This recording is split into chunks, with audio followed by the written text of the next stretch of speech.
So the next person is asking for advice for lay women who found the path later in life and are too old for ordination, but want to focus seriously on developing their practice.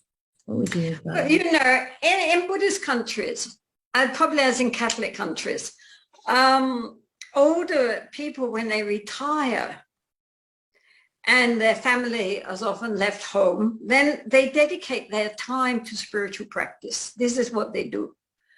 And so many take 8 precepts, and they wear, well, in the Tibetan tradition, of course, they would wear maroon colored clothing, you know, not robes, but their traditional dress, you know, chuba. They would usually wear maroon or brown just to remind themselves, right? Any appropriate Dharma colors. And then they give their time to practice, to meditation practice, attending teachings and retreats, helping out at their Dharma centers or their temples. You know, just as in the Catholics, you know, the older women help out in the church, you know, the same idea. Now is the time to dedicate to the next life, right? And so they get ready. So in the charitable organizations, they've got free time, they can volunteer. Many of our volunteers here, the English teachers and our project managers, etc., were Western women who had now retired from their professional life. And so they came here to volunteer and help out, you know, and go to the pujas, do retreats and so forth. You know, that kind of energy you've got freed up now. You don't have to take care of your children anymore. And so then they can think about the inevitability of death and how we must make use of our precious human life. Now we have it. We're not dead yet, but it's coming. So let's make use, you know, simplify our lives. That's also very important. Gradually let go of our attachments. Use our daily life to practice the paramitas, especially ethics, generosity, patience, service. I mean, your life becomes incredibly rich.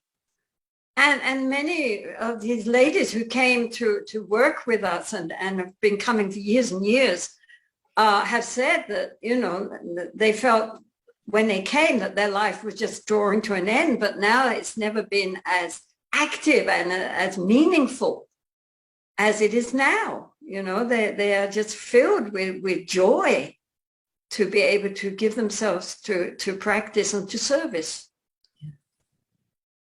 Yeah. That's so wonderful. I think sometimes we think of practice as meditation practice, but it always should really go hand in hand with the service. And that's what really empowers the practice, isn't it? There's so many things to practice. I mean, meditation is only one. Yeah. Great. So there's a wonderful invitation for everybody to go over to India and to help and to serve. Help you with your starting your nunnery, you know, and your Dharma center. You need help. Yeah, yeah. They don't come to India. They can stay right where they are and help and integrate the Dharma with their daily lives. Yeah, yeah. That's really what I hope to offer, actually, by establishing something which will be a lot more modest in size and in scope than your place, Jetsunma. But certainly, I mean, that's one of my key wishes, you know, is to find a place that's a middle ground whereby we can integrate the service and the meditation, you know, in our daily life. Yeah, because it's all very well going to retreat centers, but what do you do afterwards?